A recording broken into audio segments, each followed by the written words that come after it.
Welcome back to Comics, the podcast where me and my mom look through our comic book collection. Today we're looking at Fantastic Four number 2. This is a facsimile edition that was recently released this year, 2025.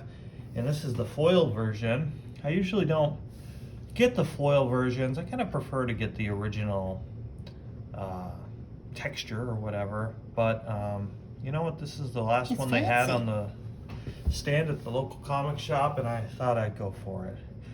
I think it works better for some covers than others. I'm not a big fan of the yellow. The yellow It looks stuff. a little like mac and cheese or something. Kind of like The Thing, this version of The Thing. He looks like a pineapple monster or something. Yeah, that's rough. But this, I believe, is the first appearance of the Skrulls, which of course are a staple villain in the Marvel Universe for most of the heroes. Decades, but yeah. they get their start in the Fantastic Four. And who else is popular for fighting them? well, I think the Avengers were part of the Kree Skrull War, and then in the 2000s they had that event, Secret Invasion. That it's not really the same as the Disney series Secret Invasion, but it was a mini series where they had replaced a lot of the heroes and well-known Marvel figures with Skrulls, and had done so for some time. And then when later in the Fantastic Four, when Human Torch marries Alicia Masters, she turns out to be a Skrull. And that was in the 90s, true. I think. So they're a little different looking, like most of the characters. I believe this is from 1961 is when the first edition, 1962, I guess, is the copyright. Wow. So originally, and I like these facsimiles because they have some of these The old heads. period ads. Yeah. Insect collecting kit. Only $1. What do you get? A couple syringes and some butterflies. What kind of bugs are you going pins for? to impale them on. And then an amazing wrist radio for $2.98. That would have been cool. Has a private earphone, so I guess you can Ooh. wear it like a watch, but listen in like a radio. Plays That's for years crazy. without electricity or batteries. I don't know about that. So our adventure starts offshore at this oil refinery, or the Thing is swimming, which is weird because you see him swim sometimes. I remember one of the early Fantastic Fours, he jumps into the water to fight the Sandman, I think. But yeah, you think he wouldn't be able to swim. He's probably not the most buoyant creature. Right. But can he breathe underwater? What's his deal? He's probably just holding his breath. So it says, what is happening here? What is the Thing doing, swimming miles offshore towards a lonely Texas tower? Why do his eyes gleam with a sinister, crafty light? You can't really see that. But, silently, powerfully, he swims closer, hidden by the deepening twilight. And so he goes down to the undersea level and starts ripping it up. Why would he do this? In his second appearance in the Fantastic Four, he's already wrecking. What? He's wrecking some things. And he takes down the whole structure. Like a fallen giant, the mighty structure crumbles and slowly sinks into the sea. And the survivors are saying, lucky we all got away with our lives, but what caused it? Was it a depth charge? Look, swimming away, it's the Thing. He did it. The Thing wrecked the tower. What? Meanwhile, many miles away in one of America's most expensive jewelry stores, we don't usually take this gem out of the vault to show people, Miss Storm. It's worth almost $10 million. But for you, I can make an exception. And she says, oh, it's exactly what I've been looking for. She says, I didn't expect anyone to buy such an expensive gem. Buy? I don't intend to buy it. And she disappears. What? Wait a minute. Look at the cover. She's invisible, but that vase is floating through air. That's a good point. I remember reading the first run of Fantastic Four last year. I read all the essential editions, which collect, I think, the first 200 odd maybe 220 issues, and I read them all in order.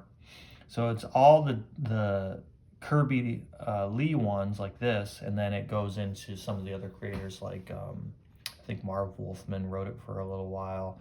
But anyway, they really changed the Invisible Woman over the issues, because there's certain scenes where it opens and reads like getting her to train to like turn other things invisible, or like make little platforms of invisible discs and things like that. So oh yeah, I remember reading. Yeah, it's weird that she wouldn't make the vase invisible to make it a more effective weapon. Why even be invisible? Because they know where you are if you're holding the vase. Oh yeah. Well, it begs another question, because he says, guards, she must be here, sir. No one went past us at the door. You fools, of course she went past you. That was Susan Storm, the Invisible Girl. But when they see the door open, exactly, she can't become intangible. Right. So they didn't just see a door fly open. Yeah. So I guess she's still hiding in the building, but it's kind of a weird way of doing things. So a third crime happens. In the Midwest, we are about to witness another fantastic event during the dedication of a gigantic new monument. This priceless statue took 5 years to carve out of solid marble, and now, look in the sky, it's the Human Torch. He's going to, oh no, he melts it like a candle. How do you, oh, I guess it was hot enough. His blazing body completely melted the statue. He's flying off laughing. And one final deed yet remains to be done at a power plant. In the heart of the city, a workman stares as he sees that arm. It can only belong to Mr. Fantastic. He's switching off all the power in the city. It is done. The city has been plunged into utter darkness. I like his white teeth. Yeah. The other thing so obviously this has got to be the Skrulls, right? Because we're familiar with how they can shape change. And I guess take on the powers of the Fantastic Four. Like Super Skrull, it comes along a little bit later in the series, and he has all of their powers. Do you remember Super Skrull, where he has all the powers of the Fantastic Four, or have like a thing like hand where it's all rocky, but then he can light and fire and fly. Yeah. So in this one, they actually simulate their powers by using technology. But one thing, they establish early on is the reason he can stretch without breaking his clothes is because of his unstable molecules. He has all their costumes made of unstable molecules. I think they must have established that after the second issue, but this Skrull doesn't have unstable molecules, so why does his suit get to stretch? Oh, right. So have the Fantastic Four really perpetrated these criminal acts? Look at the thing's face there. He's got a very heavy brow. Well, look at Johnny. Ooh, they all have that little evil twinge to them, except the Invisible Girl. So the Skrull, who's Johnny Storm, says, I've been wondering, how did you all accomplish your feats? And the Things Skrull says, although the army thinks it was done by brute strength, I secretly demolished the water tower by means of a concealed electronic detonator. And he has I guess inside of his hand. That's another weird thing. Is like, doesn't he change his whole body to be like the thing, but he's got a compartment in his hand? How does that work exactly? And when he's doing this, he's clearly punching it and tearing it apart. Right. So does he have super strength, and then he put a bomb inside there? Unless he... Some of this, I think, might be the Marvel method. Because in this era of Marvel, I think a lot of times Stan Lee would come up with an outline of the plot of what's going to happen. The artists like Jack Kirby would draw it all, and then Stan Lee would come in and fill in the words. And so I think sometimes there's a little disconnect. I know that was really true. I think that was one of the reasons Steve Ditko quit Spider-Man after 30-something issues, is because he felt like he was doing the bulk of the writing and not getting credit and money enough to bear that burden. But, that's kind of he said, she said, I guess, in the history of Marvel. But it is an interesting thing to talk about. And so I skipped over, the Invisible Girl, she didn't actually turn invisible. She says, as for me, I quickly changed my size to only a few inches tall, but everyone thought I'd become invisible. Which, to me, is like, so you can change the size of that diamond, too? Right. Wouldn't the diamond be too heavy for her to carry if she was that small? And how? And how did she get away with that? She still has to open the damn door if she's and that not size. Get stepped on. Yeah, exactly. Because that guy standing there, you'd think he'd be like like moving around, like, holy crap, where'd it go? And step on her. Yeah, if the floor's clean, I think I would still notice like a couple of inch tall Right. person running around the floor. Yeah. It's not that small. So my task was an easy one, Johnny Storm Skrull says. He says, with this powered anti-gravity gear and a low velocity thermal bomb, I really seem to be a flying flaming human. So he has anti-grav gear. Do you see a bomb? He used a thermal bomb. He's clearly on fire.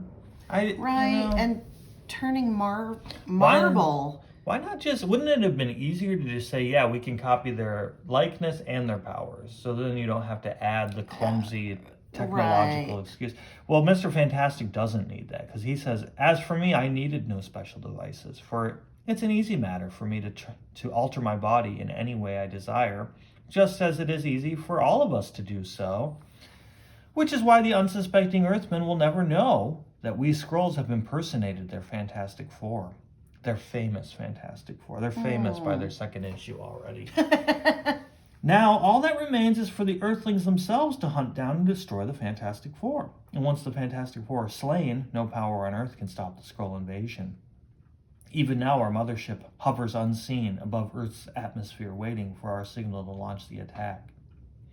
And thus we learn the secrets of the incredible feats we have seen. Above us, the Skrulls from outer space have turned all Earth against the Fantastic Four.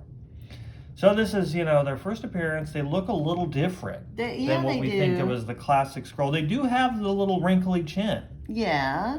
But their heads are a little more circular. They're like a little less humanoid. They have the pointy ears and everything, but they're a little more gremlin or goblin looking to me. Yeah.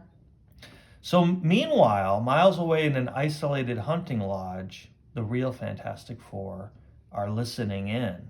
And they hear that the Fantastic Four have become the most dangerous menace we have ever faced. And they must be found, they must be punished. Turn that radio off, we have to think. And not really any exposition why they're at a hunting lodge. Are they team building? They're on a team building trip? And so it's obvious to them that somebody's impersonating them. And the thing, it has such a short fuse in these early issues. Yeah. I mean, that becomes a hallmark of his character, especially when Johnny antagonizes him later on in the series. But in this early one, I mean, in the first issue, if you remember the classic origin story, he freaks out and tries to kill Mr. Fantastic because he turns him into a monster and he has to be subdued that way. But in this, he's just totally irrational. He says, "Bah, while the three of you guys beat your gums, the whole country is hunting us as though we're four monsters. Well, maybe they're right. Maybe I am a monster. I look like one, and sometimes I feel like one, but nobody's catching me without a fight. If they say I'm a menace, I'll be a menace. I'll show them all." And so he grabs the bear head off the wall. Yeah, he starts wrecking their immediate surroundings. Like, they're on your team, dude. Why are you...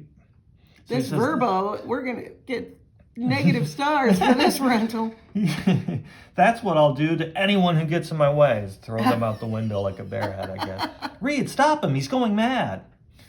I like his weird sunglasses and his round. He looks like an old jazz man that turned into a pineapple or something. He's got a weird look to him. He has no nose, and for a second there, I forgot he had glasses on because it was like, why are his eyes so dark? See, he's got his glasses on and a hat. And this is before they had established the classic brow ridge line that becomes a hallmark of his character.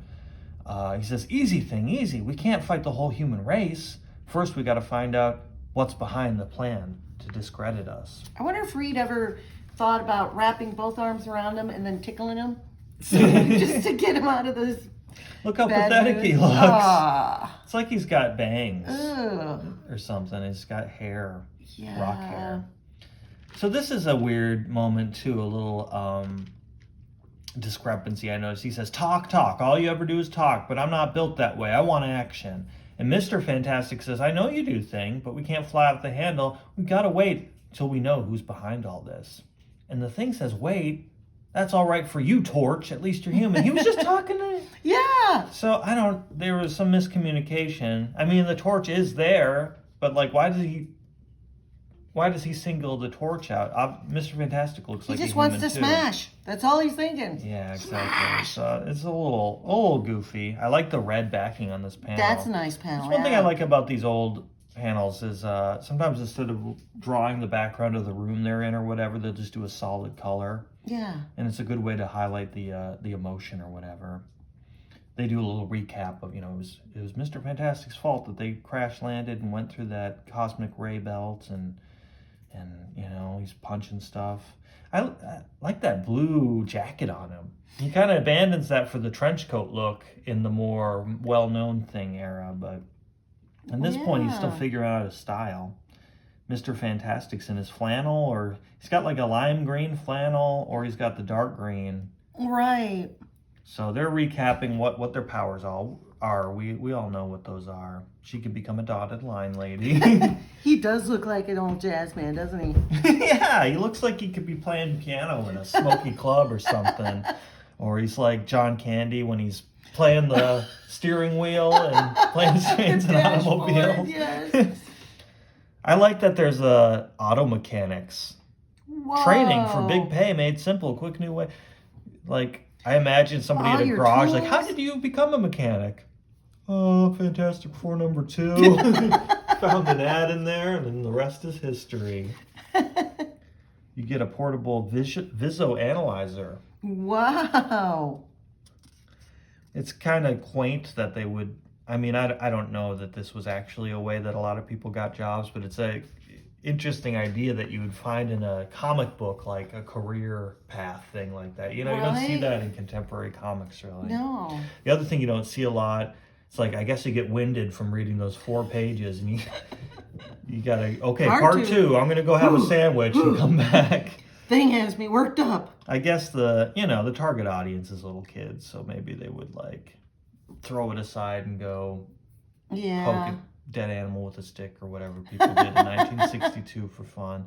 So prisoner of the Skrulls, the United States Army has converged on this cabin, this very yellow cabin. The windows are yellow. Yeah, the painters kind of went crazy. He just painted the windows shut. So they say you've got you surrounded. They even did the ceiling yellow, I guess, and the ground. Whoa. They dumped a bunch of paint all over the ground.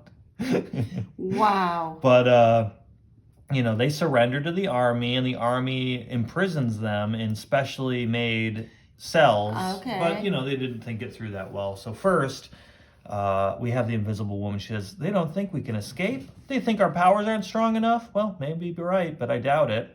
And Johnny Storm, meanwhile, says, they put me in a special asbestos room so that my flame can't do any damage. He's going to get mesothelioma. Yeah, that's what I was just thinking. I remember seeing those commercials growing up. Have you been exposed to asbestos? Call this for a class action suit.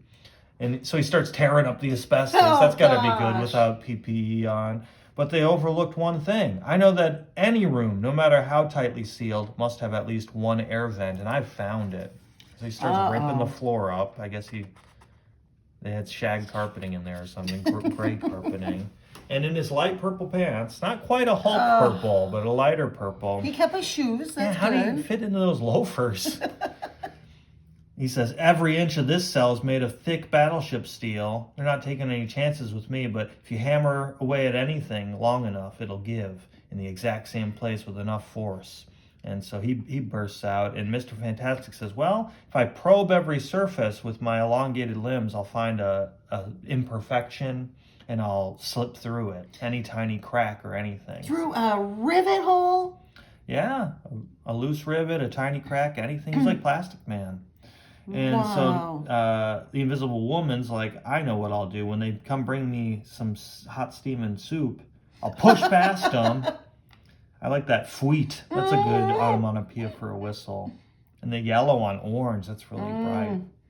I think the colors are a little more vibrant because it's on this glossy paper versus the newsprint. I really do like the Jack Kirby way of drawing the Human Torch, where he's just a series of flames. I do too. I like the more contemporary, where it's like a human figure with the straight lines on him. But there's something about this where he's like got less of a recognizable human form, where he's just like a bunch of fire. Yeah, it makes it more like there's more menace to it. Mm-hmm. But I do like the modern way that they draw the thing, though. The thing looks like he's in the process of melting a lot. He's got like a oatmeal sort of it's gross. texture to him. So he got through his rivet hole with his little neck there. And lets the rest of them out. So they, of course, escape easily, and they're trying not to hurt the army because they know that it's just a big misunderstanding.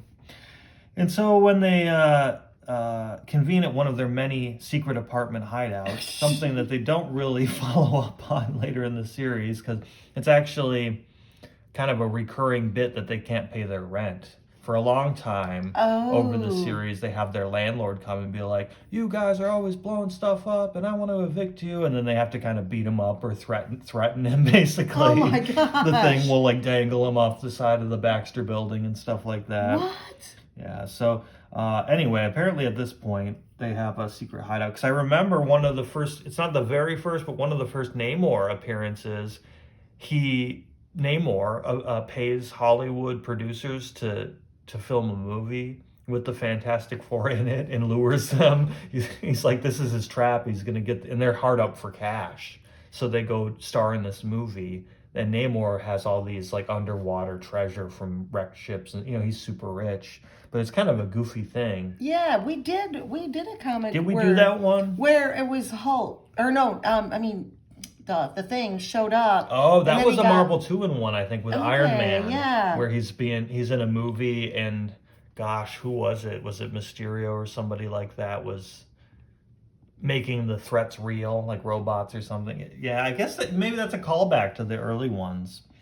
I like when they kind of do that. You think that, why would they use the idea that they are down on their luck and can't pay their bills versus like Tony Stark has all the money in the world. Right, he's like an entrepreneur, and Batman. They always go rich. to Reed to figure things out.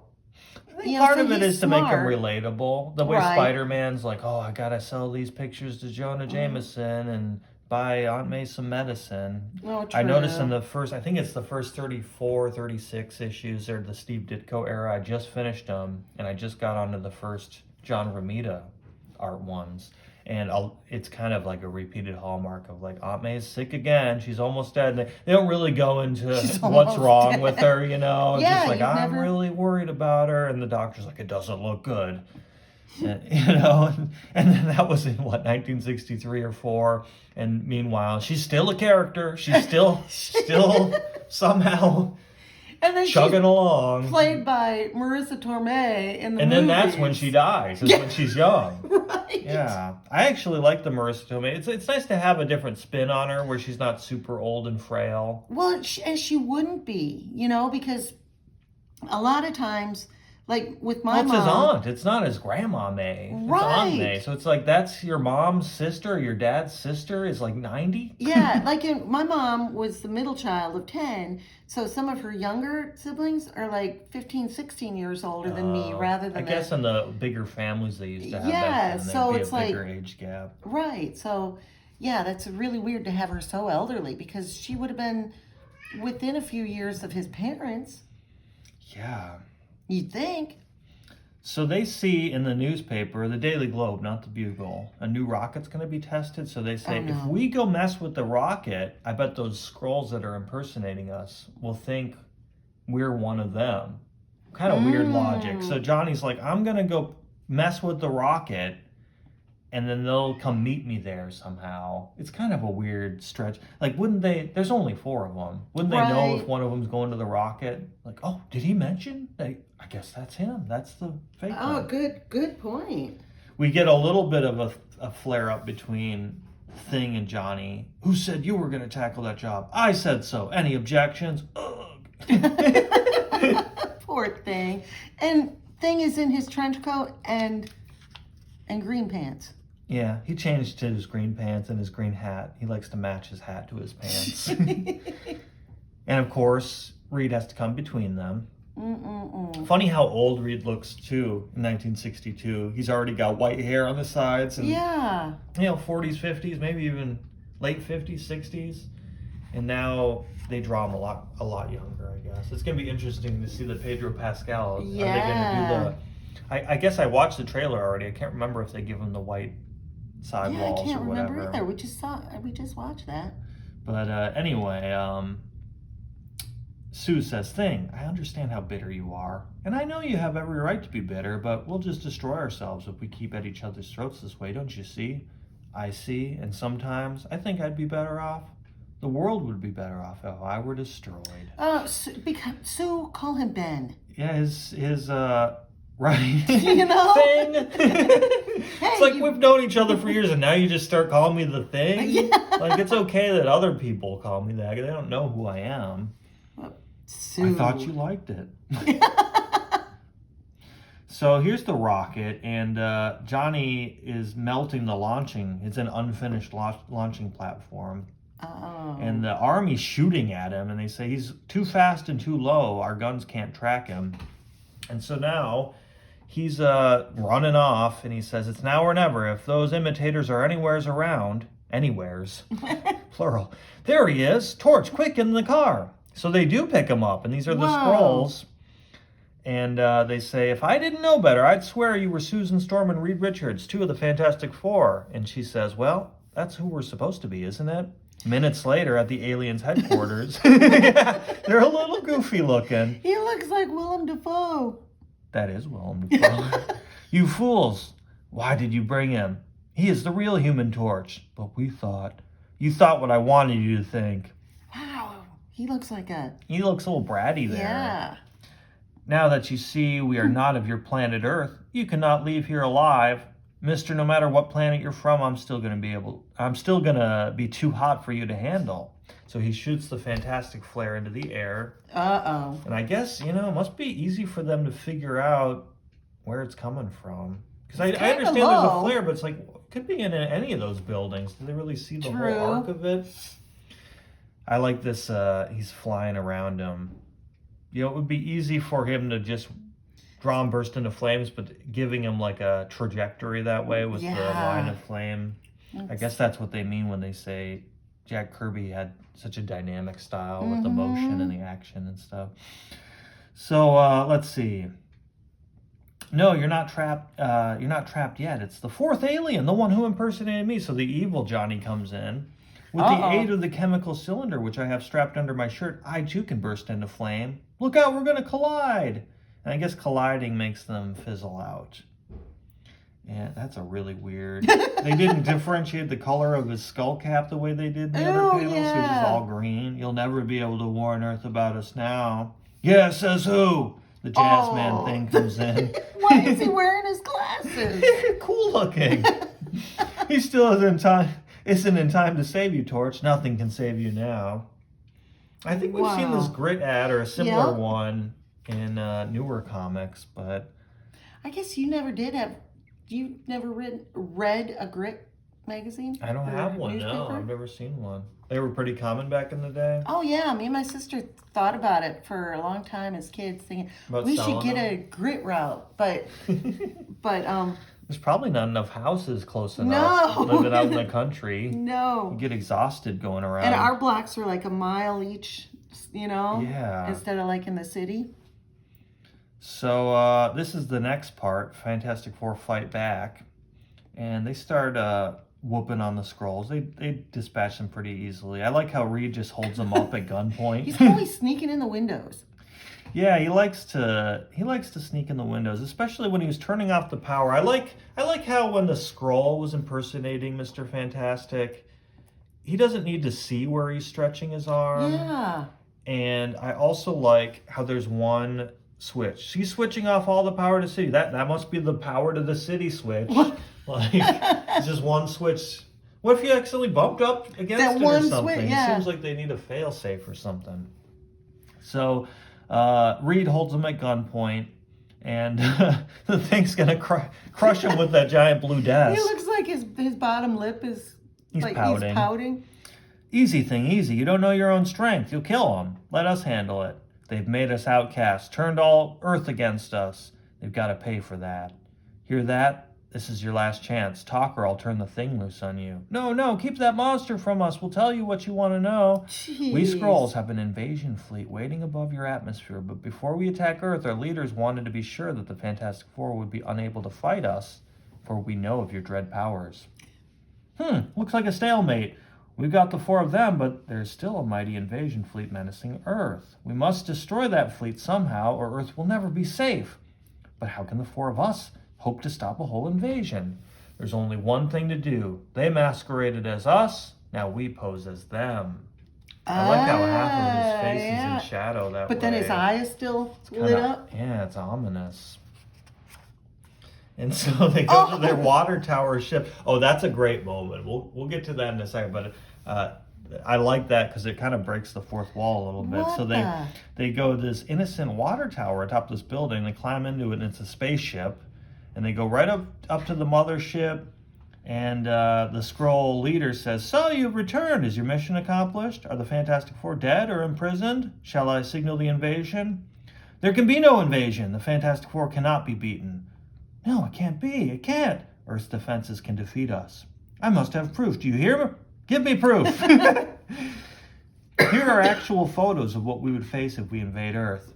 And here's the funny part. Those are some of Earth's most powerful warriors, he says, and he thinks, I pray he doesn't suspect that they're actually clipped from Strange Tales and Journey into Mystery. Oh, awesome. So Journey into Mystery, the Marvel comic that I think spawned Thor, and Strange Tales was another ongoing series. Was Strange Tales the birth of Doctor Strange, I think?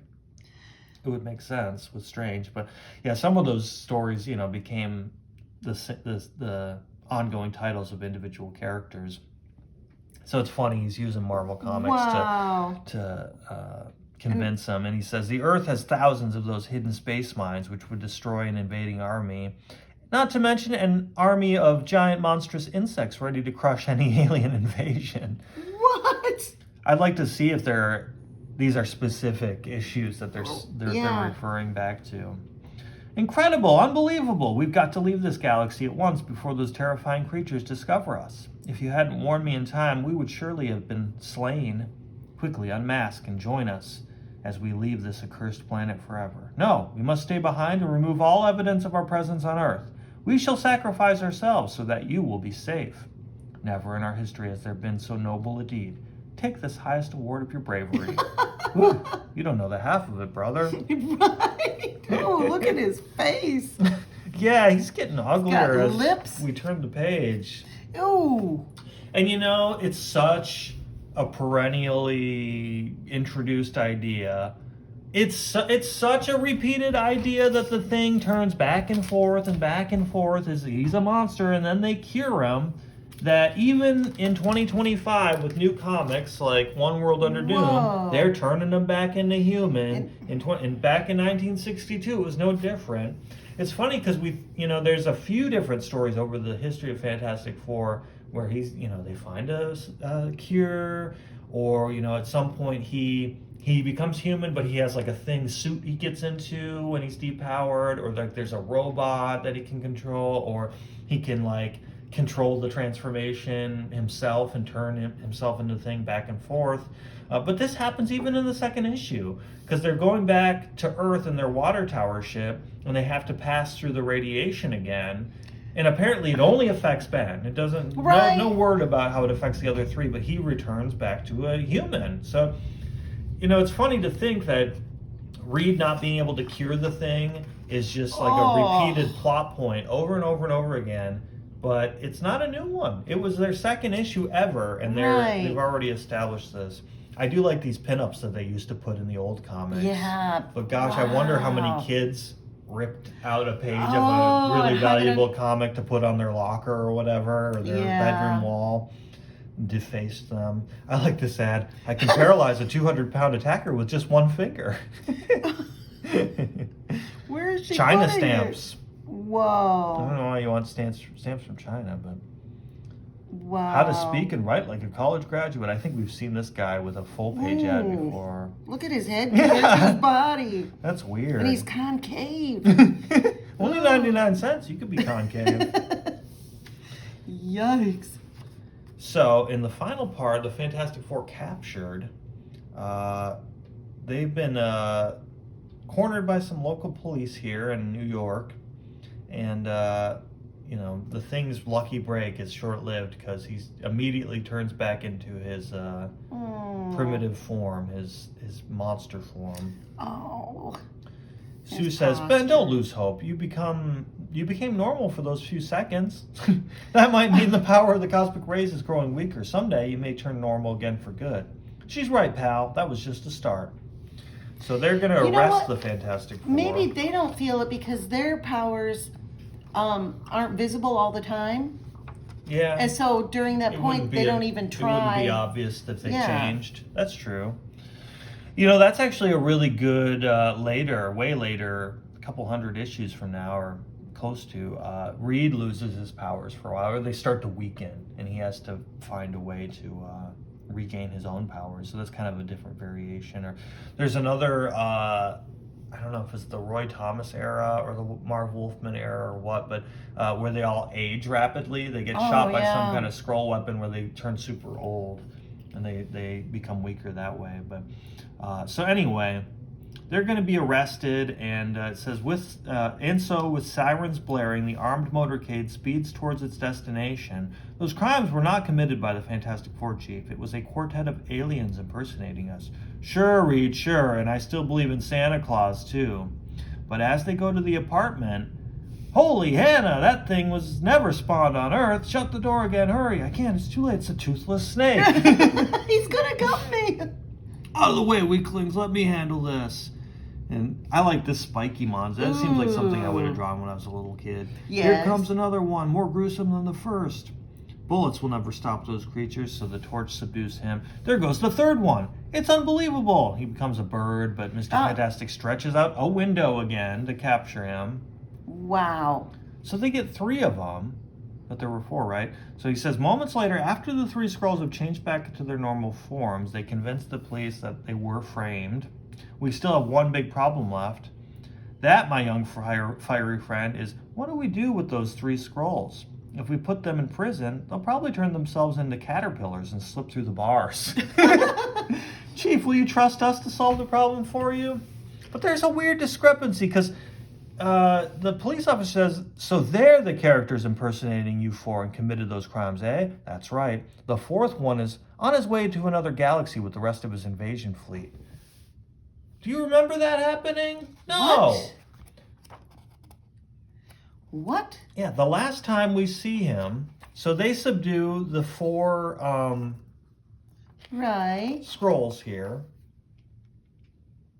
I believe. Yeah, there's 4 of them. 1, 2, 3, 4, all tied up, right? And then Reed's like, we have to go pretend to be them. And 4 humans, the Fantastic Four, get in this. They're all there. There's nothing about them bringing that 4th Skrull or him going back independently. And if they had said, when they had said that they're going to sacrifice themselves, the other one would have been like, wait a minute. Right.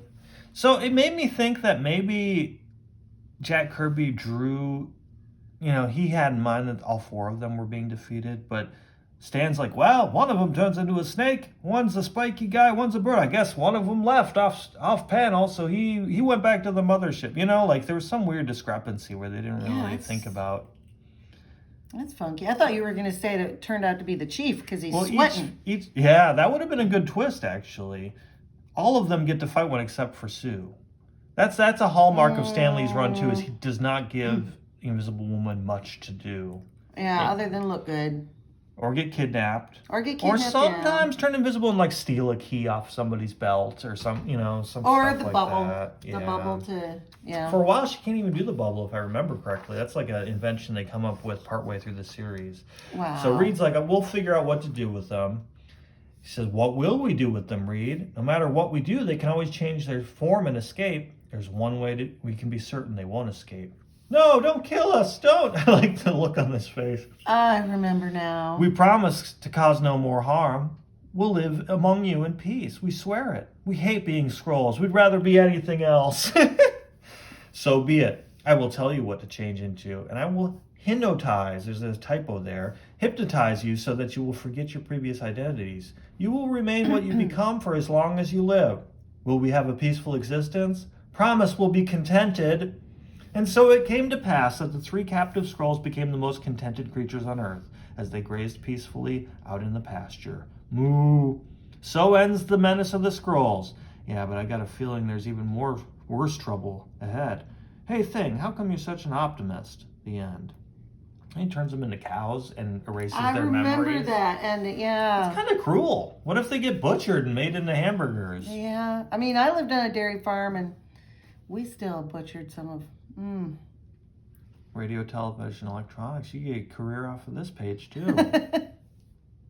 Boys, girls, men, women, get valuable gifts without 1 cent cost. You could get a toaster. Yeah. Waffle iron grills. Dishes. Pillowcases, blankets, sheets, and... lamps. Some 10-year-old, Mom, I want that lamp. Ooh, Daisy Bob love gun. lamp. You could shoot your eye out with this one. I have your Daisy under You my still have my couch BB right gun. now, yeah.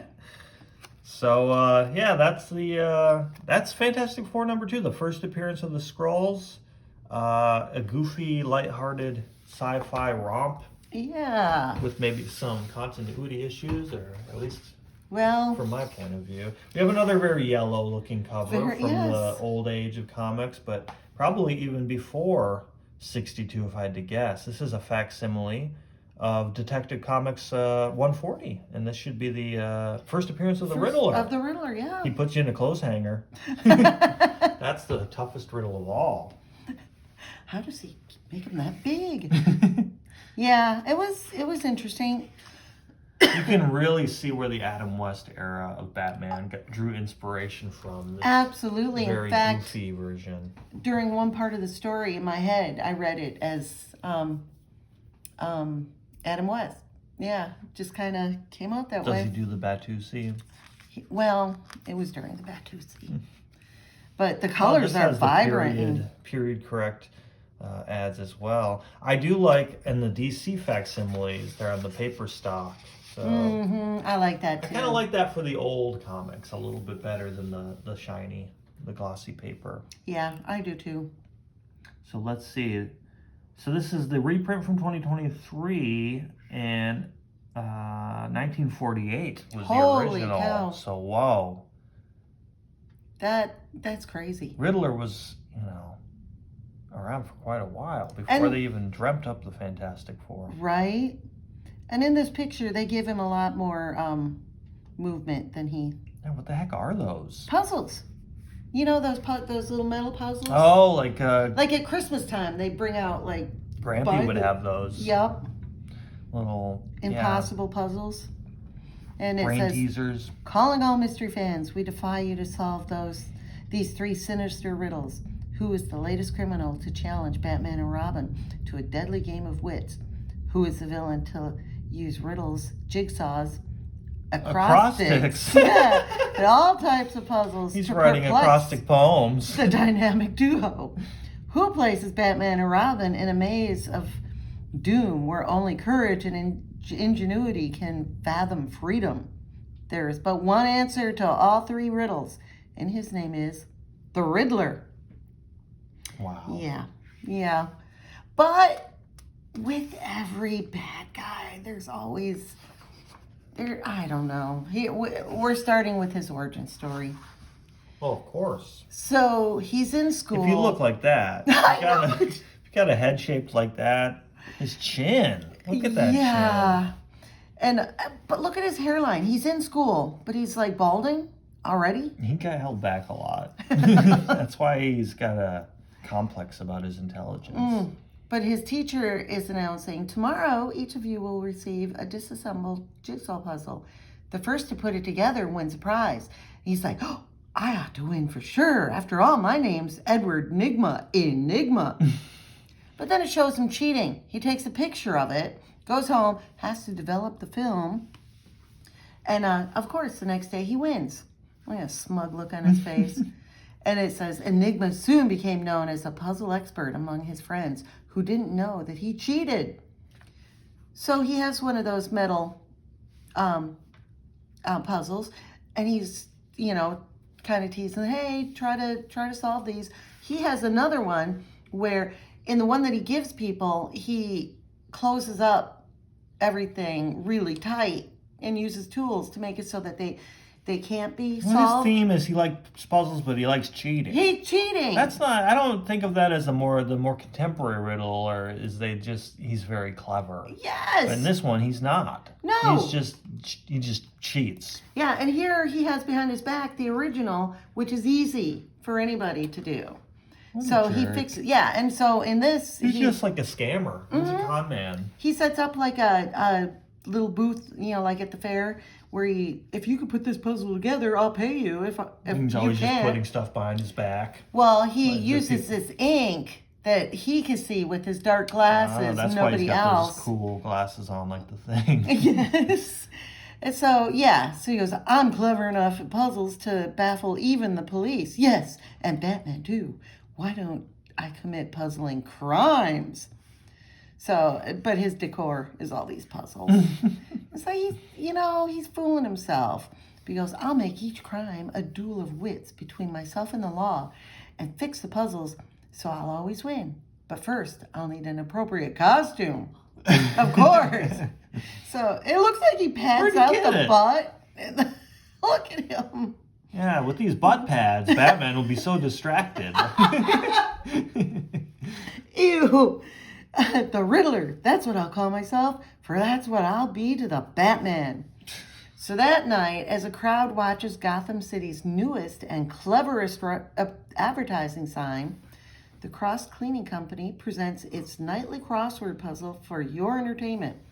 While in the sign's control room, we see a hand entering. It's interesting, you can kind of see the primary influence between Batman and Fantastic Four. This is like 15, 14 years before what we just read in publication history. It's so much like informed by Dick Tracy kind of vibe. Oh, or yeah. It's like a noir crime and mobsters and stuff like that. Fantastic Four is so sci-fi. Oh, right. And so many of the Marvel comics are kind of sci-fi. You think of the Hulk, the atomic, dimension of that, or the Iron Man is all technology and like blurring the lines between humans and robots and the suits and where does his technology end. I guess DC has Superman as a sci-fi-esque sort of thing, but I mean his origin is sci-fi, and he does have a lot of adventures in space, but in some that's other usually degree, a team up. Yeah. It's interesting though. Yeah, the differences. that's a good point. It was interesting. It's interesting how long DC had been doing comic or superhero-based comics versus Marvel, where they didn't really hit their stride with superhero stuff until the Fantastic Four. So they were doing, monsters and the Western mags and the romance comics, stuff like that. Right. I like that panel. Yeah. It looks like they're jumping onto the puzzle. So we have the Joker, or the Riddler, busting in, and he's like, here, let me give you a tougher puzzle, the Ludini. Oh, the Ludini rope tie. So he throws Not it at Houdini, the Ludini. He's kind of a budget magician. So he throws it on the guy, and the guy ends up in the corner just fighting his way out. And nearby are two cloaked figures on their nightly patrol, Batman and Robin. Look, let's get to that sign control room fast. The Riddler challenges Batman to a game of wits. The following crossword puzzle is a clue to the crime I'll commit tonight. Can you solve it? 1, horizontal, a water utensil. 2, vertical, a public way. 1, vertical, a formal dinner. Or Robin, we're too late. The Riddler, whoever he is gone, so they figure they have to solve it. So Batman is like, we'll accept his challenge. Let's see, a 5-letter word for water, a water utensil? That would be basin. I never would have come up with that. No. Then the 6-letter word for a public way beginning with S must be street. But what's a 7-letter word for a formal dinner starting with B? Banquet. Put together, it would read Basin Street Banquet. That's it. That's a Riddler's crime clue. And so the big civic charity, the big city charity banquet is being held in a Basin Street hotel tonight. Let's go. So they show up. Batman breaks in. The Riddler! has he been here yet? And they're like, what? The Riddler? Who's he? And as a policeman busts in, Mayor, a water main has burst. It's flooded the bank nearby. A bank flooded? A bank wet. That's what the Riddler really meant. He tricked us neatly. Neatly. Indeed. But the bank's only a few doors away. We can still stop him. God, why didn't he lead him to a place all the way across town? Exactly. It's not that smart. Exactly. So right down the street, they can see the water pouring out, but they have to, fix that before they can go in. And then they're saying, well, the alarms can ring, but the police can't come after me until they get helmets. This combination is no puzzle to the Riddler. It's like, what do you mean by that? You cheated everything. So how could that all of a sudden you can, it's crazy. But the Riddler has also figured out his escape from a seemingly puzzling trap. So he goes out through this drain in the floor. Does he have like dollar bills in there? How are they not all soggy? Sobbing wet. They're soaking wet. Soaking wet. So soon after, they finally get in there, control the water. Robin, we underestimated this puzzle crook. We're in for a tough fight. Little did they know. Later, the lair of the Riddler. Ha! By the time I'm finished, the Riddler will have Batman baffled. Next day, all these trucks. Bring these truckloads and this letter. What are they truckloads of? Oh, you'll see. And this giant puzzle holds the next clue to my next crime if you can solve it in time. So they're huge, gigantic puzzle pieces. Oh my God. So they're like, well, where are we going to be able to put this together? And Batman's like, well, at the football field. So the chief was like, I'll send along all the men you need. So the Riddler paid these guys to haul in all the puzzles? Oh, yeah, of course he did. Why didn't he just use his money to live his life? I know, just disappear and He's like reinvesting all of his profit back into more crimes, hoping he won't get caught. It's stupid. It's like a gambler that doesn't know when to quit. Yep. So Batman's up here. Ryan, the next piece goes to the left. No, I mean the oval-shaped piece near Jackson's.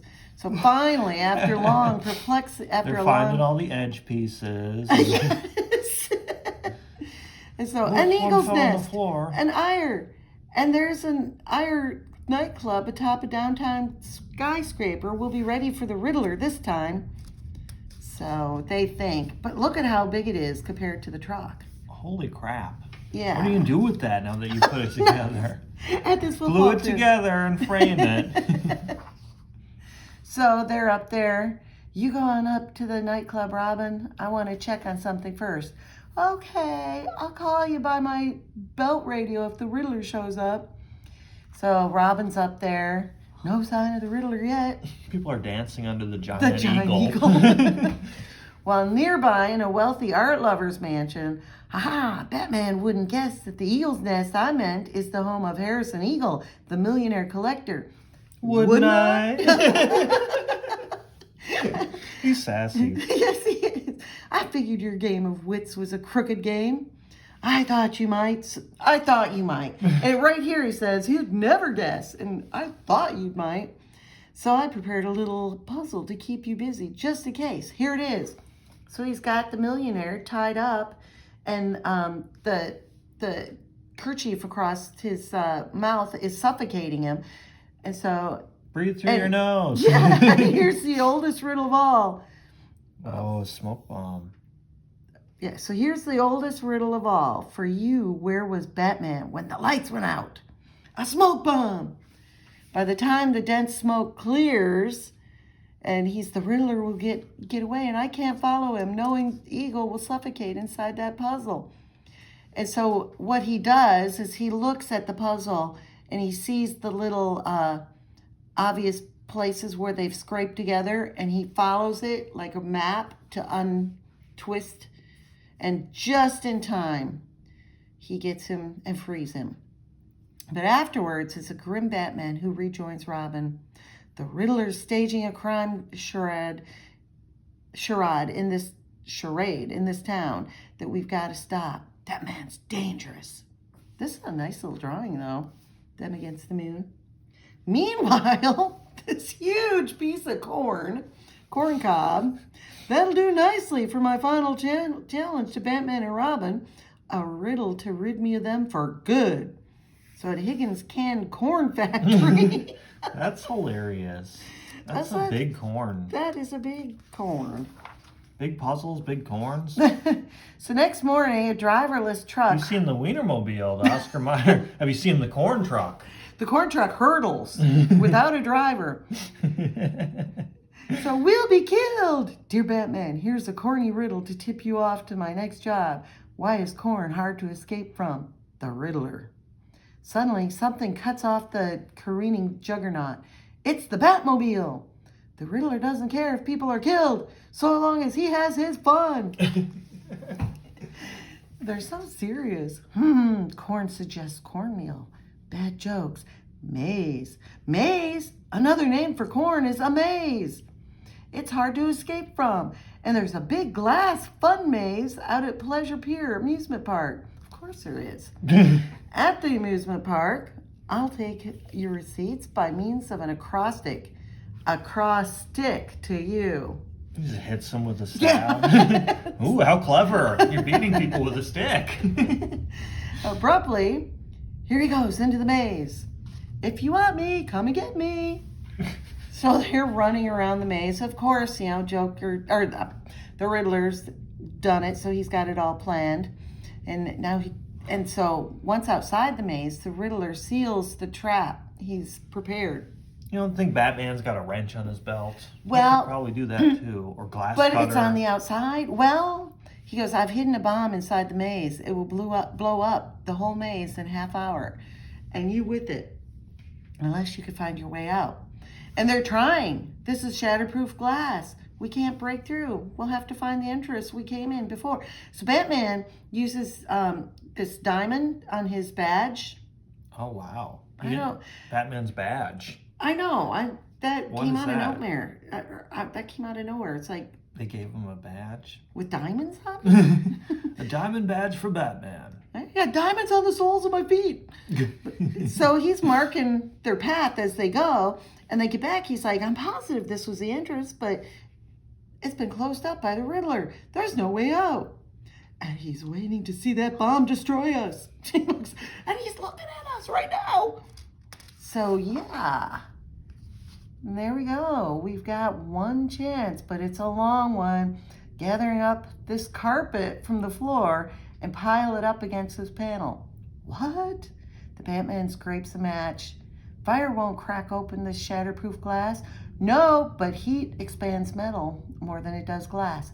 If it expands the metal frame just enough, it pops out the glass. They got it. Down, Robin. That bomb is due to go off. Help, I'm trapped out here at the end of the pier. The bomb goes, that's a huge bomb. Moments later, look, a question mark that came off the Riddler's costume when he drowned. Or perhaps he escaped drowning and left it there to puzzle us. Only time will resolve that riddle. The end. How do you get that question mark on the water? Grease mark. Yeah, I don't know. Did Crazy. we get a B story? Robot Man. Yeah. Ooh. Who I have never heard of. Do you like Bit of Honeys? I did as a kid. But it kind of tastes like 1948. they go through this story where this girl saves this little boy and puppy who's going to get hit by, of course, a fire truck. And they go through, oh, you've saved them, and eat a bit of honey, blah, blah, blah. And then at the very bottom... You'll like Old Nick, too. Creamy fudge, smooth caramel, crisp, crunchy nuts. So, okay, Thickly Paloma. coated with luscious milk chocolate make Old Nick extra delicious. It's like, you're trying too Where'd hard. you come from, old man? Yeah. Nobody wants your weird candy bar. What is it, really? Yeah, I guess Old Nick didn't survive. I've never seen an Old Nick. I've never either. What does it say? Richest milk chocolate. Shooters? Shoot it? Oh, yeah. Shutters, maybe? Shooters. Yeah. Richest milk chocolate. Old Nick. That's creepy. Made by the same company. Oh, Yeah, yeah. it looks like SCHUTTER. Shooters. So what's Robot Man up to? Yeah, this is interesting. I don't think I've ever heard of Robot Man. And this is how I deal with crooks. My sledgehammer fist and my long reach. Why does he spell out long? My Long reach. Yeah. So it says, everyone has a double, they say. Paul Dennis, alias Robot Man, is no exception. And a case of mistaken identity leads into an amazing mystery, which only Robot Man can solve. But there is no double for Robot Man, mighty man of metal, as he copes with crime, construction, and Robot Man's double trouble. He's coping with construction? Yeah. It's a good thing they don't sell these things anymore. I feel like back in the old days, people were always getting hit in the back of the head with them. Yeah, what is that called? I forget what they call that. But yeah, Looks I wonder like a ladle. It does. A spoon. But or Paul like a Dennis skinny comma. alias Robot Man, makes his way along deserted night streets when, hey, what is this? Don't act innocent, pal. Talk or else. So out of the blue, he gets attacked. And the brutal, unexplained attack puts Dennis in a peculiar dilemma. And right on your heels, chum. So they're chasing him. He goes around a corner and they follow, but they're met with, try some of my brass knuckles. Yikes! Where did Robot Man pop up from? Run for it! And the thugs desperately flee. And as Robot Man pursues, this truck didn't see it. Hey, look out, you! I don't get this. He pulls down his mask? Yeah, it looks like it would be a helmet. Yeah. It's all just cloth. Yeah, it's he bizarre. just draws the rivets on. I'm a robot. Yeah, I really need to do some more research into that. So now that I see his character, is he one of the All-Star Squadron or one of those retro heroes in DC later on? He looks vaguely familiar. Yeah. I'll have to look into that. Yeah. So they disappear and he's like, okay, that's weird. But the next day, Paul Dennis is again accosted, but this time by quite a different person. Henry, at last I found you. I've been searching everywhere. You've been missing 3 days, dear brother. Brother? Despite protests, Paul Dennis is taken to the girl's home. Henry, don't you know your own mother and father? But I'm not Henry, I'm Paul Dennis, and poor boy, amnesia, lost his memory. And the worried family imprisons Paul Dennis in the bedroom. Their Henry and I must be exact doubles. There's only one solution to this situation, to find the real Henry. I'll wait till the family goes to bed, then switch to Robot Man. So he waits, and in the dead of night, he goes out the window, and there follow hours of patient searching through the city, and at last, that chap, I swear he was me. You're Henry Carter. You've left home. Someone is after you. I want the full story. It sounds like you have it, buddy. Robot Man, no, I guess I can trust you. So he's a bank messenger, and 3 days ago he was carrying $10,000 in a suitcase or in a briefcase, and thugs trailed and chased him, and to keep the money from them, he threw it over into the river. I see, and the thugs are still after you to tell them the exact spot. I couldn't go home either to face arrest. I've been trying to fish up the money, but no luck. Suppose I search. So he's down there, he's like, it's all mud here. The more I search, the more I stir up. That briefcase. So he looks a lot like this guy? And that's why they attacked him? Yeah. It's his double. Dennis looks like Carter. Yes. But they're not actually related. No. That's weird. That's why at the beginning they were like, everyone's But he got looks a double. enough like him that his whole family is just like, yep, that's him. That's kind of creepy. There's people that look similar, but if you were walking out and you had somebody that was that close to your appearance that your family just took him home, that's a little weird. I got a text and a picture sent to me from Julie. She and her mom were at TJ Maxx.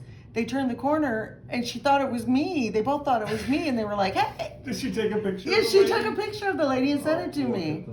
So, so that was interesting. Was it a flattering comparison? I've got a double, and I threw $10,000 in the river, remember? You did? Oh, I remember when you did. Why were you throwing $10,000 in the river again. Nobody was chasing us. Yeah, no one was chasing me, and I'm not Robot Man. But, well, whatever. I'm sure it'll work out fine.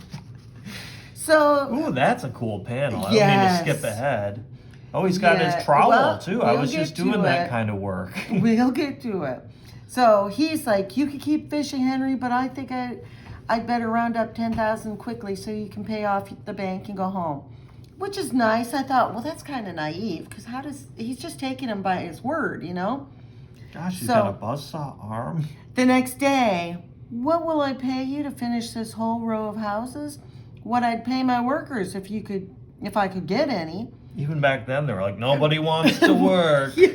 All these freaking lazy ass workers won't do an honest work. Build all these houses in one day. What are you, lazy or something? Yeah, and so he goes, well, make it 10,000 and I'm your man. So yeah, we go on to see he uses all his power tools. I wonder why construction workers don't wear roller skates on the job. So he can go so much faster. And his legs grow, so he doesn't need scaffolds. Oh, nice. And He's got a little drill. Power hammer hand Ooh. never gets tired. And even night does not delay the one-man construction crew. Now he's got his searchlight bolted on and he can mix that plaster. I hope I'm not dreaming all of this. And here's where we But get to be clear, he's a man in an Iron Man-like suit, right? I don't know. I have to do some research on Robot Man, because are you telling me there's a real arm in here and it's just going like, or does he like suck his arm in and let the robot suit do that, or what's going on? Right, I don't get it. So and Stilson wrenches in place of hands makes plumbing a snap. It's I wonder, is this something like off panel? He like screws his arm in, or does it just sprout there like Inspector Gadget? Because I thought that when both hands are wrenches, how did he put the second wrench? When you got two wrench hands, he's got to pick his nose. Ah! Damn wrenches! But how do you get the second wrench on when you put the first wrench? That's really weird. It's a very strange thing. But by noon the next day, you did it. Stilson wrenches, nonetheless. I like the specificity. I don't think you'd see that in modern comics. But no. Remember, oh yeah, I know a Stilson wrench from a Wilkinson wrench. Right. So he goes, you did it. You finished all my houses. You sure earned this money, Robot Man. If you want a steady job, no thanks. I only did this for a special purpose. So later at the waterfront, Henry gets the 10,000. Hey, those thugs found him. Beat him up good, so he'll tell us where he threw the swag. The swag. Also, great. if he's a human being in a robot suit, even though like he has all those tools, and it showed him build all those houses in one day, doesn't the human side of him get tired or anything? Exactly. Like he still has the limits of a human's attention span and like energy levels. Right. You would think. Maybe I just don't understand Robot Man. I don't either. Why does he have a built-in mullet on a hinge? All crime earns you this kind of payoff. Pay off the bank with this money and go home to your family, Henry. Thanks is all I can say, Robot Man. But later we found Robot Man engaged in a strange occupation. I thought they were going to say that he's fishing and he doesn't find it, and so he realizes he was duped. That's where my mind goes, but... That's too cynical for this old-fashioned comic. Right. It still bothers me about the lost money. Did the current carry it down this way? I'll poke around with this tentacle arm. Got it. But since Henry already has the money he needs, I can donate this to charity. As for these special appendages, maybe I can use them again someday to earn a quick dollar. They don't sprout out of his body. He keeps them in a toolbox. But... how does he, when he's fighting people... He says, hold on. And he wants over to his toolbox. Don't follow me over here. Get me. Right? Time out. Right? It's kind of crazy. But I mean, it's a look cool into Robot idea. Man more often. I guess he's got his toolbox there. I just wasn't clear that's what he was doing. The Man of Metal has brought along a whole chest of special attachments. So, yeah, does he use those to fight crime? Probably not, because I don't think he kills. So, like, how useful is that going to be against a criminal? Right. Accidentally hurting them. I was looking ahead at this. Is this one of those little boxes of cereal Yeah. variety packs? They had this in, what was this, 1948? Is that what it said? Yeah. I didn't know they went back that far. They've They got don't- Crumbles, Rice Krispies, I don't know, Pep, Pep? shredded wheat, and cornflakes. I don't know Crumbles either. Pep, your meth. Yeah, 1940. Meth flakes. Do you know what Crumbles are? I've No. never heard of that. No, I only know cornflakes, shredded wheat, and Rice Krispies.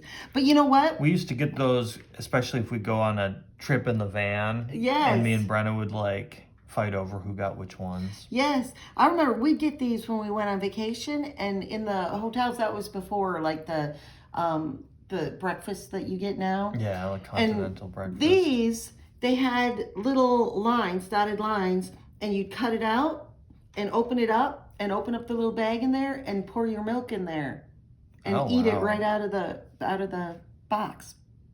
I remember doing that. You pour your milk into this little container? Mm-hmm. Oh, wow. Into the bag, you'd open up the bag. Oh, it had like a liner inside? Yeah, it was cool. Are you telling me there's a C story in here too? There is a C The longest story. comic of all time. There's actually a D story Oh my God. as well. I like But- that Action Comics cover. Yeah. It gets Ooh, this report she's a card. little funky looking there. Yeah. A little fierce.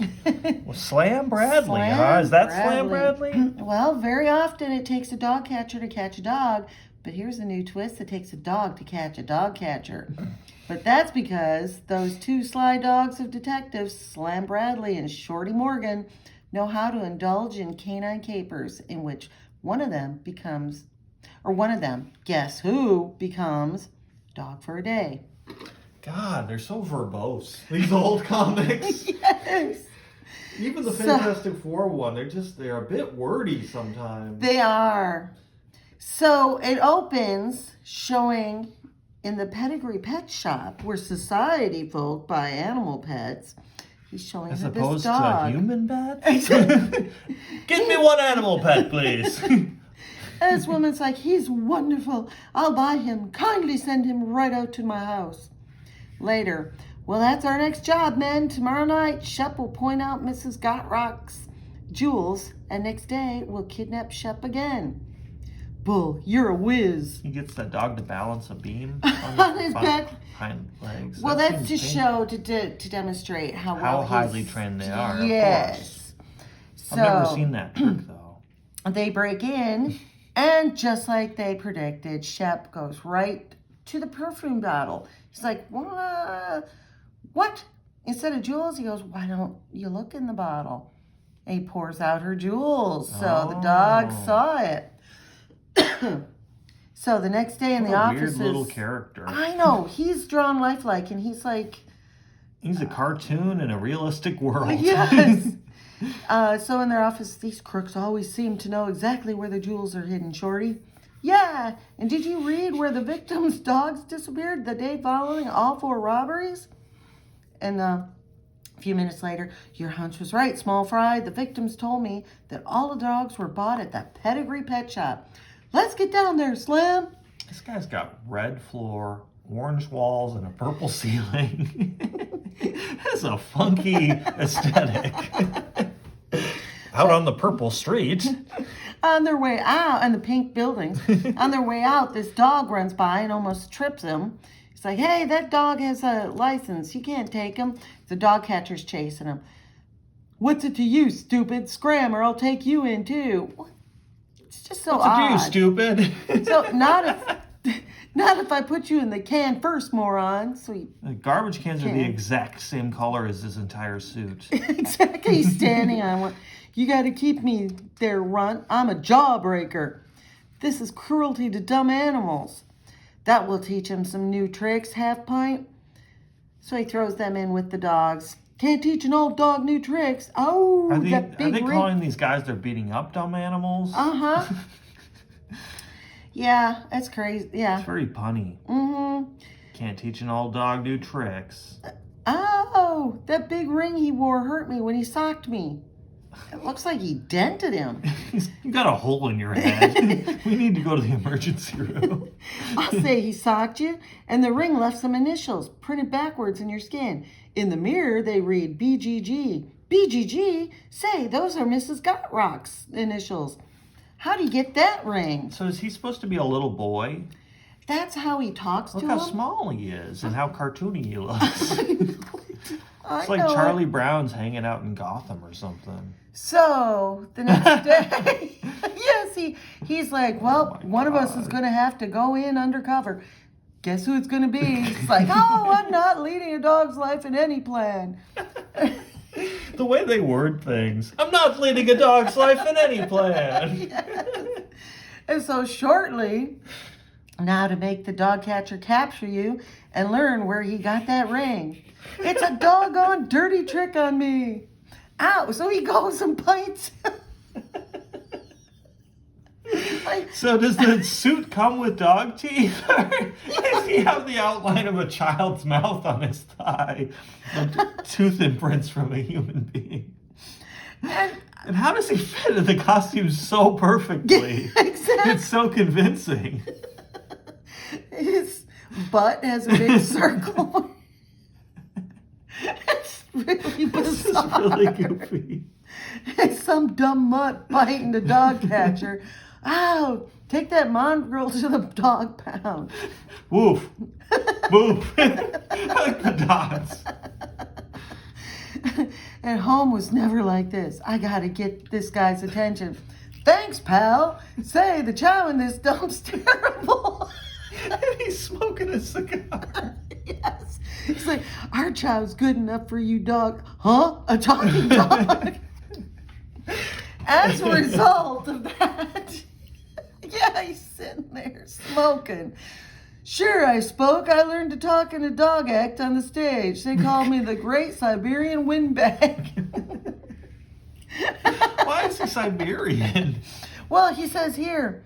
He doesn't look like Okay. a husky. He looks like a lab or something. Yeah, you know? that's how he describes. Ever been to Siberia, Runt? No, why? Because you're about to become a Siberian That's what a wolfhound. wolf. I would expect a wolfhound to have longer hair. And He to looks be like bigger a. and taller and.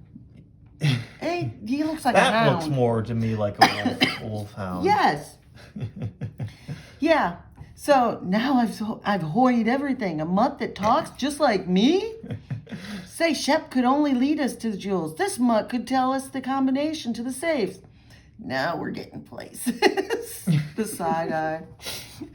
So now he has to phooey. I bet she kisses her dogs. Hope she doesn't buy me. What a cute little itsy wootsy puppy. I must have him. She's got like a Crayola Gran hat on. Or a dunce cap. Yeah, that's weird. That's a fine dog you have there, madam. His partner. Listen tonight, pal. At the Regal Lots of Dough estate. Now play with your friends, Fido, before I take you in the house. All these dogs. They know immediately that's not a dog. Yes. And with that target on his butt. I better make friends. Wouldn't want them for enemies in my position. Later. Now to put my jewels away so Fido can guard the safe. As all of us do at the end of the day. And look With at how our he's sitting. giant green sack. Yeah, he's holding his, if your dog sat like that, cradling his jaw and his paw like that, you'd be freaked out. Oh. So anyway, and as the midnight hour lays its dark hand across the house, the guys show up. Look at his sharp teeth. Right? Looks like a barracuda. He's a Siberian barracuda hound. And so they're asking him, okay, tell us the combination.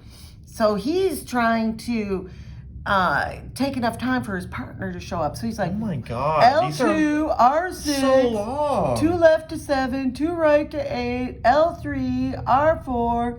Are you through? I've got to keep stalling these guys till Slam comes. No, there's lots more. L1, L2, L3, L4, L5. And Shorty's numbers are almost up when, that's not a very safe game, boys. Whew. The talking mutt's a double crosser. We've been trapped. You mugs are doggone. Ah, wipe them out, boys. It's got a machine gun in there, but this will put you in the doghouse for keeps. So I don't know where this doghouse came from, but it's like, I've got a great line for this. So I'll wait and use it as a weapon. So they're like, he's holding up his machine gun. Clear the way, boys, so I can mow him down. This will give you curs food for thought. Those detectives are too tough. I better scram. Not so good, Half Pint. The mob's leader got away. No lone wolf can get away from my pack out there, so he whistles. See, I told you that way. Or that way. Purple was a lot more common of a I suit know. color, I guess, back then. You don't see a lot of guys wearing purple suits anymore. So the bloodhound's tracking him down for us to follow him. These pals of yours must have been in the canine corps during the war. Nice work, boys. We can take care of him now. Save me from these man-eating beasts. And after the police take over, Slam and Shorty return to their office. A nice reward for the capture of that crooked dog catcher, Runt. Dog catcher? Dogs! I'm sick of them. There are no dogs allowed in our cases from now on, as he's putting a no dogs allowed sign on the door. This seems like something you'd see in the newspaper. Yes, I'm sure it probably was. And Yeah, this is maybe the longer version of it. Yeah, maybe they reformatted it. Who knows? But This is silly as very heck, huh? goofy. Like, they couldn't resist trying to put a little pun or dog reference in every line of dialogue. Yep. To the moon and back. Imagine that if this is I guess this is from 1948. This Oh, the moon rocket or yeah. spaceship is about 1/3 the height of the Empire State. What are they talking about here? What is this an ad for? Is I this think like a it's short story? Short story. Wow. That's weird that they're imagining going to the moon, and then even by the time, the Fantastic Four's origin is about 62. space travel. They don't go specifically to the moon until they meet the Watcher. It's not until they're like, seventh year that we actually in real life go to the moon. And I think I mentioned this in a different podcast. I remember reading the issue that commemorates. I think it's one of the annuals, or it's one of the issues where it's actually celebrating America's landing on the moon from 69? Yeah. So Yeah. I remember being annual, called maybe. in to watch it on TV, black and white TV. Really? Mm-hmm. All we got to watch is 9/11 in middle school. Yeah, right. You guys got lucky. But yeah, it was pretty cool. I like that bike ad too. Coaster Lots brake. of yellow in these old comics. Lots huh? of it. You don't realize the. You got a lot for your dollar though. If this is a true reproduction, or I'm not sure if all of that was in the original. Yeah. And they don't have the But- original price on it. Obviously, $5 is the 2024. What was it? 2023 price? Yeah. So it'd be But- interesting to know. If I don't try not to bend the cover. Yeah, it's a fully loaded. What do we have as issue. our D story? Well, we have a Bazooka Joe. Bazooka Joe. And then we have the Boy Commandos. The Gosh, Boy that Commandos. font. I like the red Right. and blue against the yellow. And again, we have this guy who is like a cartoon character in real life. It's a baby. This guy wearing Oh, the baby big, head. what's his The name? purple Curious Stetson. George's There, yeah. hat, the man's hat. And this normal looking guy. So it's like, what Yeah, the that heck? could be Batman and Robin if they were out of costume. Right? But so they're going to deal with the dictator from Alcatraz. And their group is called the Boy Commandos. So we open up with these prisoners, and they are escaping from Alcatraz. The famous unescapable prison. So they go down in the laundry room through some pipe. Jumbo Miller.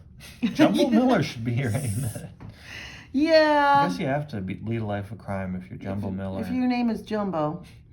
And they go out to the awaiting boat where their comrades are.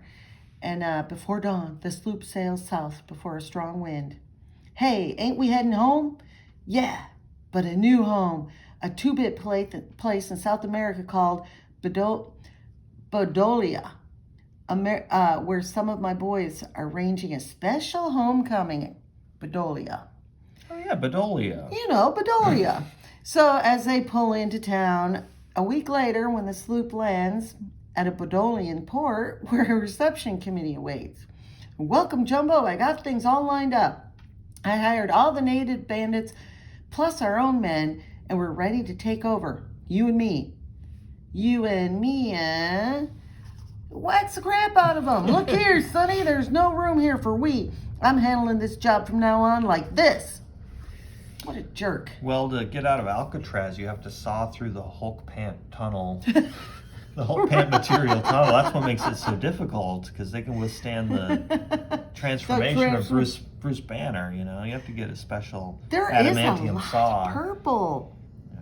And we've often... It makes me think the yellow, red, purple, stuff like that. It's like Superman ice cream, basically. The yellow, red, and blue right there. Right, that must be the inspiration. 'Cause I always wondered, like, I guess Superman has yellow on him. The old version, right? Not so much. He's more primarily red and blue in the recent ones, I think. Maybe an accent of yellow on the boots or the belt. Maybe I'm just misremembering. What is the S? Brown. Ew. So anybody else got any wee ideas, or are you willing to see this through with me alone as boss? Talk up. You're it, Jumbo. You're the big G. Odd. The big J, I would think. Later. The purple plane. So they used the tanks to bring down the planes. So they destroy the planes, and while through defenseless towns roll heavy tanks. So they basically take over the government. But the boy commandos met with the president to see if they could prevent it, but the tanks come through and the tanks are too mighty. Are they like boys, like young men? No, it's him and this... That guy looks really young. He looks like a child, a baby. Yes. So it's these four guys. So they're all normal-looking guys except a baby head man. Right, and I don't know... Before I read this comic, I didn't know anything about the boy commandos. Never heard of them. Did you look it up? No. Oh. Well, you still don't know anything. I still don't know, other than this story about the boy commandos. Haha, this thing is a cinch. Even Capone never pulled this stunt. Imagine me taking over a whole country. What a corking idea. What a corking idea. Corking idea. Then the government surrenders. Greetings, folks. I'm your new president. Gosh, the last story was so lighthearted, and this is like a coup. Yeah. And so his guys are in the crowd saying, start waving and acting happy, pal, or I'll plug you. Yeah. And you guys do the same thing. See? Start cheering. Inside the Capitol. Yeah, get my picture in place. Looks kind of good, eh? Like some old big-time dictators. Hey, that's an idea. What is? Dictator. That's what I am. A president's not big enough. I'm supreme dictator of Badolia. See? What's a moniker? Gee, what a moniker. Yeah, the guys on the West End will get a kick out of this. What a weird story. Isn't it? And so in the passing days, new idea. Elephant fights. So he sets up like this Roman arena thing with elephant fights, and people are cheering and stuff. And finally, elephant fights. That old government was worthless. And he goes, that'll be enough of this stuff. Them elephants get more cheers than I do. Stop the fight. Nobody gets cheered around here on me. He's jealous of the attention the elephants are getting. As for the business end of running a country, let's see. We'll put a tax on drinking water, which I own. Of course, also a tax on sleeping. Look how crazy he looks. And also a tax on eats. We got to include that. Who knew President Jumbo would be such a disaster? Right? It's kind of timely if you think about it. Then comes some personal glory. That's exactly how I looked when I controlled the pinball racket on the West End. Kind of dramatic, ain't it? The pinball racket. You sure hit a jackpot here, Jumbo. You went from pinball scammer to dictator. To Badolia. Yeah. That character is so goofy looking. It looks like a ventriloquist doll dummy. Yes. And meanwhile, miles away, observe, the towns are captured. The capital has fallen. Our Air Force is gone. And my factories are bombed. All is lost, Carter. We ain't gonna let that bum get away with it. This calls for some commando tactic, boys, and they'd better be good. We're going in by ourselves to get Jumbo Miller. Yeah, Rip, how? It won't be easy, see this sketch? The capital is located on a high plateau, guarded closely on all sides. We'd never storm up the sides with any success. So, we could make it with planes. In short, we'd fly over the plateau and drop down. Brooklyn is right. I think it's supposed to be French. Brooklyn is right, or maybe Spanish. We have no planes. This aircraft factory is in ruins, but that's like the only hint. But this junk won't fly. So It's the only word he says different. Yeah. Jeez. So out of all this junk, they build like Wright brother planes. Oh, here he says, if these things fly. If Maybe these- that's Brooklyn. If these things fly. Well, that's him. Anything. That's him. Anything. Anything. But then this guy is the East. So I'm not a huge fan of the dialect writing. Like, I don't know. I guess how else do you convey? I guess just And through back their in the actions and their day- clothing, what region or culture they're from. Right, but back in the day, maybe it was more common that some people did, talk like that. I think it's easier to read with your eyes than it is to recite. Yes. I find I make a lot of mistakes when I try pronouncing it. So they try out the planes. The planes go into the sky. They're like, yes, it looks like we're going to do it. Luck's with us. But they didn't know Jumbo's got a lookout balloon. And so his guys are like, balloon to ground, It's like a strange hot air planes. balloon, but it's the shape of a blimp. Right. It's weird. Balloon to ground, strange planes coming up. Tell them they look like the Wright brothers. And so they shine a light on the planes. That's a cool panel to show that it's night. The blue Oh, with yeah. the yellow. That's kind of Yeah. a cool night scene. It's kind of fancy for the strangeness of the story. And so they end up in a fight. They send up a couple planes, and they're like, "We got to get out of here." So they jump, and they have these handmade parachutes with braces, Wow. and they work. They work. We're sheer geniuses. I mean, paratroopers. And but he notices two planes with a line take out his partners. If the boys aren't killed, they'll be captured. I'll have to, crash landing. Senor, Rip Carter, President Miguel. And so, senor, my guerrillas and I saw the whole action. We were hiding in the woods. And so the boys are captured and taken in. And it's not these kids I'm after, it's Carter. If some of the president's spies are here, they'll tell Carter and we'll lure him there. So they're gonna lure Carter in with his boys, the rest of the commando boys, and they're gonna have these guys lay down where the boys are and then stand up and shoot. But they have a Doing spy. little ambush. A trap is set, senor, you must not go into the city. And so he does. He walks right into the city. Don't do it. And they're thinking, we got him. And the tense, dramatic moment reaches a climax when Rip arrives at the courtyard gates. Rip, don't come in, pal. It's a trap. They'll shoot you. Go back, Rip, please. Ho, ho. So you're here, Carter. In a minute, my men will blast you to bits. They're all over the wall. I'm ordering them to fire now. Fire, you idiots. He's a sitting quail. Knock him off. Knock him off. Fire. What's wrong with you? Shoot him. Here's where I make a monkey out of you, Jumbo. But what Jumbo can't see is a grim situation atop the wall. Time's up, Jumbo. Here comes the curtain. Don't hit me again, Carter. I'm through. Don't hit me. Look at the brave dictator. Ha, ha, ha.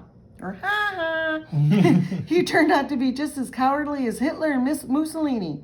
By sneaking your men atop the wall, we kept the bandits from shooting.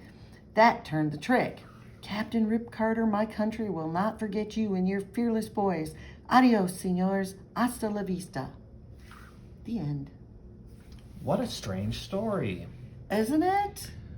Huh. So it's kind of like a war comic, I guess, but just like a fictional. It's not like based in a real war. Yeah. But this guy is kind of like Captain America, the one guy in the bar that's got the derp. Dum Dugan? Yeah. Yeah, from Sergeant Fury's Howling Commandos. So, Yeah. I could see where some of these characters. It's an archetype. Yeah. drawing on. I've never heard of Scribbly. That's kind of a cute design. Yeah, I've never heard of him either. Well, look for it at your favorite newsstand. So yeah, Are it's we finally interesting. done with this monstrosity? That was a This good comic, but monstrosity. it was a long one. We started out with the Riddler. By the time you get done with this odyssey, You've gone you're everywhere. the emotional range too of this very goofy comic to kind of an action, not too much humor in that one. Oh Yeah, yeah. You know, the Batman one was almost more tongue in cheek than the Boy Commandos. The Boy Commandos had some snappy lines. Right. And Machine Man, you know? Robot Man, yes. Robot Man, that's right. Machine Man's Marvel. Robot Man. Very. I don't think we have any other appearances of Robot Man in our whole collection. No, from we'll my have to look memory. into all of the extra. If I can uncrease the cover that I creased. But our 2 yellow comics of the day. Are too yellow. That's the theme. Just 2 yellow comics. One shiny. Don't be yellow. Well, and they're both facsimiles from days gone by. We don't really have.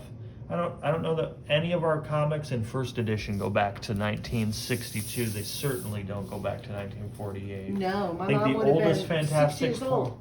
Oh wow! Yeah. I don't think she had any comics then. No. And gosh, that was only freaking 3 years after World War II ended.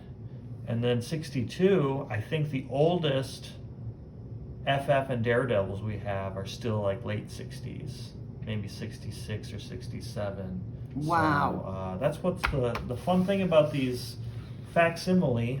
And I Yeah. love that they keep everything intact, except, you know, you get the contemporary logo here, and Right. obviously it's $5 rather than a certain number of cents. But other than that, and the foiling, of course, is a Right. new thing. But I, as I said, I prefer the not foil because it's so tempting for them. I have one handy, actually, in a lot of these reprints. To reprint a story, here it is. It's this Avengers book where they give it a banner Oh, of some right. type. And this was a tie-in, I think, for some event that was happening.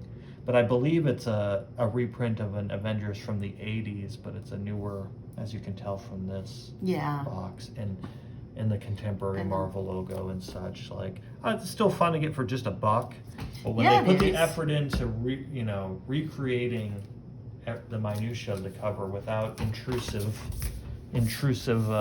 design, like this one.